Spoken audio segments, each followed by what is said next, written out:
Thank you. జై తెలంగాణ. అందరికీ నమస్కారం. ఈరోజు మహాశివరాత్రి సందర్భంగా తెలంగాణ ప్రజలకు అందరికీ కూడా హృదయపూర్వకంగా శుభాకాంక్షలు తెలియజేస్తున్నాను. అట్లానే యావత్ భారతావనిలో కూడా మహాశివరాత్రి అంటే చాలా పెద్ద పర్వదినం. ఈ పర్వదినం సందర్భంగా మన దేశంలో ప్రజలు అందరూ కూడా సుభిక్షంగా ఉండాలని చెప్పి మనస్ఫూర్తిగా కోరుకుంటున్నాను. మన తెలంగాణలో దక్షిణ కాశీగా పిలువబడేటటువంటి వేములవాడ రాజన్న దర్శనం చేసుకోవడం నా పూర్వజన్మ సుకృతంగా నేను భావిస్తా ఉన్నాను. అది కూడా శివరాత్రి రోజు పొద్దున్నే అయ్యవారి దర్శనం, అట్లానే అమ్మవారి దర్శనం, లక్ష్మీ గణపతి దర్శనం చాలా అద్భుతంగా సాగింది. మరి మన వేములవాడ రాజన్న అంటేనే కోడి మొక్కల రాజన్న. మన తెలంగాణ ప్రజలకు కొంచెం బంగారం లాంటి మన రాజన్న. మరి రాజన్నను అంతకుముందు ఆంధ్ర పాలకులు బద్నాం చేసిన విషయం మీకు తెలిసిందే. వేములవాడకు వస్తే వాళ్ళు ఎలక్షన్ గెలవరని చెప్పి అపవాదు పెట్టి వేములవాడ క్షేత్రాన్ని దేవుళ్ళని కూడా బద్నాం చేసిన పరిస్థితి. కానీ గత 10 సంవత్సరాలుగా కేసీఆర్ గారి పరిపాలనలో సిరిసిల్ల జిల్లాను ప్రత్యేకంగా క్రియేట్ చేసి మరి ఏర్పాటు చేసినటువంటి సిరిసిల్ల జిల్లాలో గర్వంగా సగర్వంగా మన రాజన్న పేరు పెట్టుకుని రాజన్న సిరిసిల్ల జిల్లా అని చెప్పి మనం ఏర్పాటు చేసుకోవడం జరిగింది. ఆ తర్వాత కూడా ఎట్లా అయితే ఇది ఒకప్పుడు రాజరాజ నరేంద్రుడి సమయంలో అద్భుతంగా వైభవోపేతంగా ఈ ఆలయం ఉన్నది, అట్లానే 30 ఎకరాల భూమిని కూడా మరి చెరువు కోసం కొని ప్రభుత్వం నుంచి తీసుకొని అట్లానే బతికోసమ్మ కూడా నిత్యం అనునిత్యం బోనం ఎక్కుతారు వేములవాడలో. అటువంటి బతికోసమ్మ డెవలప్మెంట్ కోసం కూడా 10 ఎకరాలు సపరేట్ గా కొని, ఎందుకంటే వేములవాడ దక్షిణ కాశీ అంటే ఎట్లుంటారో అట్లనే ఉంటది. చిన్న చిన్న గల్లీలు ఉంటాయి, ఎవరు అమ్మేటటువంటి పరిస్థితి ఉండదు.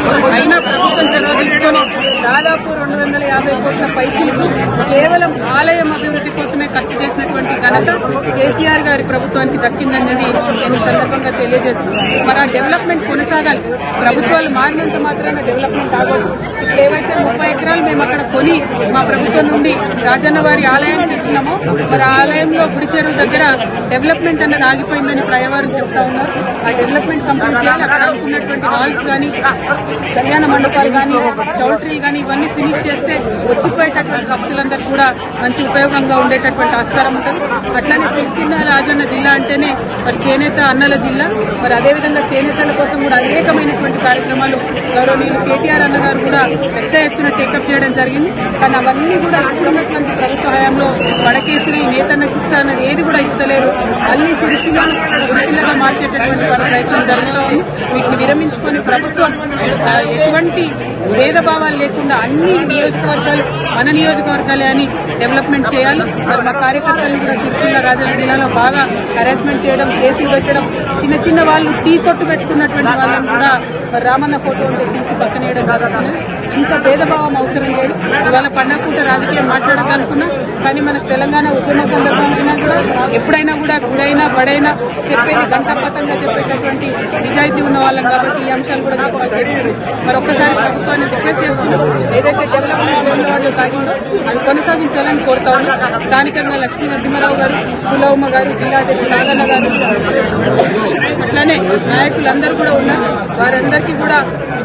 వారందరితో కూడా మరి డెవలప్మెంట్ జరిగింది. ఎస్పెషల్లీ వినోదన్న గారు ఎంపీగా ఉన్నప్పటి నుంచి కూడా పెద్ద ఎత్తున కేంద్ర ప్రభుత్వం నుంచి కూడా నిధులు తీసుకొచ్చి అభివృద్ధి చేయడం జరిగింది. వారందరినీ కూడా ప్రజల ఆశీర్వాదాలను కోరుతున్నాను. మళ్ళొకసారి వేములవాడ రాజన్న ఆశీర్వాదాలు ప్రజల మీద ఉండాలని కోరుకుంటున్నాను. Thank you. జై తెలంగాణ.